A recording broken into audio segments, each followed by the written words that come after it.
My name is Phoebe Gabriel Ambas. I'm 6 years old. I'm grade 1 from Kaligayahan Elementary School. Pinocchio story. A boy made of wood. Long ago in Italy, there lived an old clockmaker named Geppetto.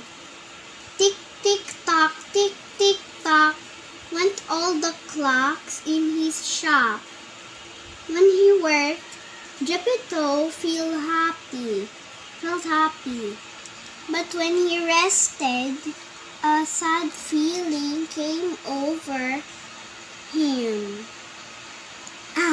He would think, all my life and no child to call my own. So, one day, Geppetto carved a puppet from wood in the shape of a boy. The arms and legs could move.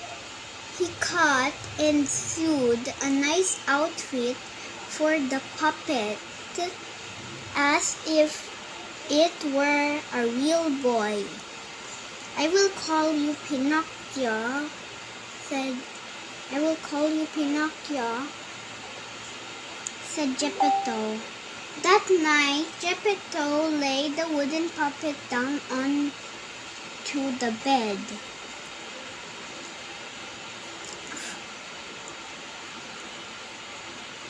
From out of the window, a big star twinkled bright. Geppetto looked out the window to the twinkling star. Bright star, said Geppetto. If I could make one wish, it would be that I could have a real boy of my own. But of course, he knew that was not possible. That night, the same big star swooshed right into Geppetto's room. It changed into a blue fairy. The blue fairy flew over to the bed. Little wood puppet, said the blue fairy.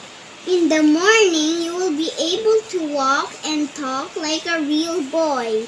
She tapped the puppet one time with her wand.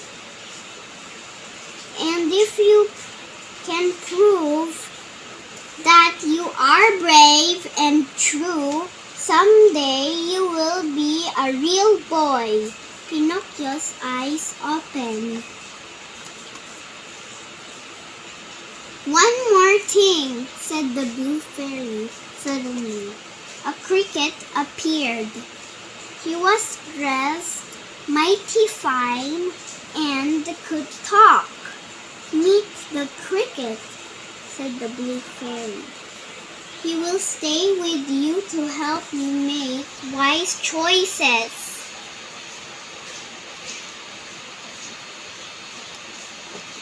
And with that, the blue fairy went swoosh and was gone out of the window and up into the night sky. When Geppetto woke up the next morning, he said, I will go to take my puppet out of bed. But the bed was empty. Here I am, father, said Pinocchio from the other side of the room.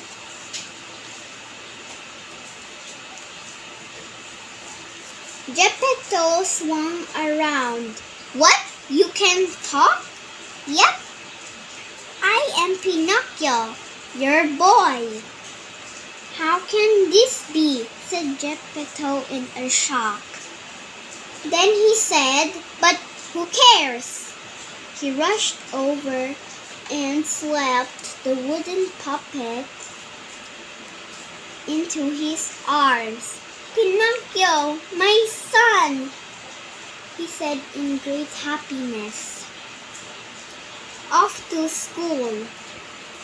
One day, Pinocchio said, "I want to go to school like other boys." "Of course," said Geppetto. But he did not have the money to buy school books. Later that day, Geppetto came back home with school books. "Now you can go to school," he said. "But father, where is your warm coat?" With a wave of his hand, Geppetto said, "No need to worry about that. What matters is that you will go to school tomorrow." He did not want Pinocchio to know he had traded his warm coat to buy the school books. The next morning, Pinocchio said goodbye to Geppetto. He skipped along the path to school, humming as he went. The cricket rode in his shoulder, happy too. Coming up to them on the path was a fox and a cat. "And where are you going on this fine day?" said the fox.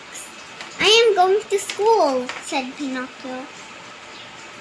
"On such a fine day as this," said the fox, "it is too nice to be stuck inside school.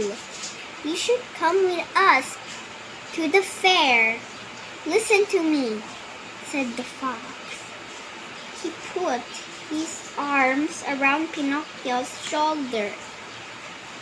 "Anything you needed to know, you can learn at the fair." "Really?" said Pinocchio. "Take it from me," said the fox.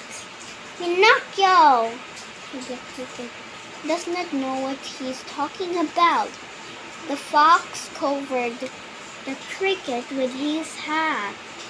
No one could hear the little fellow as the cricket tried to call out Pinocchio. "Do not listen to him." "Okay," said Pinocchio. "Let's go to the fair." And off they went. The fair. What a fair it was! By the gate was a man dressed in white. He called out, "Come in, come in. Right this way. Get your tickets here." With a sad look, Pinocchio said to the fox and the cat, "I don't have any tickets." A man was selling old things at the table near the gate. He called, "Hey you, sell me those new school books of yours. That is how you can get money for tickets." The fair was so bright and colorful and exciting that the next thing Pinocchio knew, he had sold his school books for tickets. "No, Pinocchio, stop!" called the cricket, who finally got out from under Fox's hat. But Pinocchio, the fox, and the cat did not hear him. They were already inside the fair. the man who ran the fair. On stage was a puppet show. I'm a puppet too, said Pinocchio. I can dance like that. He jumped right onto the stage and started to dance with the other puppets. Look at that new puppet, someone called. It has no strings. No strings? Said another. Amazing! Everyone laughed and laughed. They threw coins on the stage. The man who ran the fair saw coins flying onto the stage. Well, now, he said, rubbing his chin. This puppet with no strings will make me rich. The next thing Pinocchio knew, he was picked up and thrown in a bird cage. In the next moment, the door was locked shut.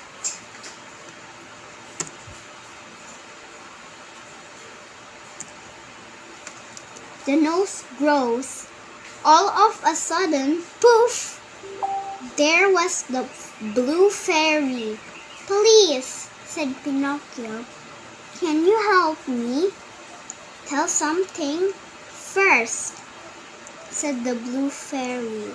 How did you get inside that cage?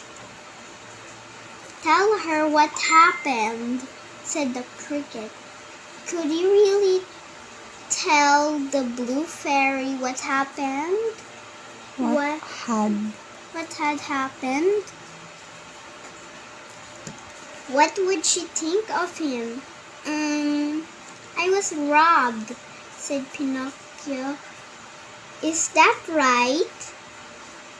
Said the blue fairy with a frown. Pinocchio's nose began to grow. Yes, robbed, said Pinocchio, by two mean men.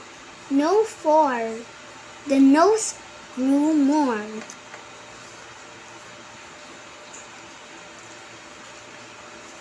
They took my books. They made me come here. And they threw me onto this cage. His nose grew longer and longer until Pinocchio could see nothing in front of his face but one big giant nose. Why is my nose so big? Pinocchio cried out.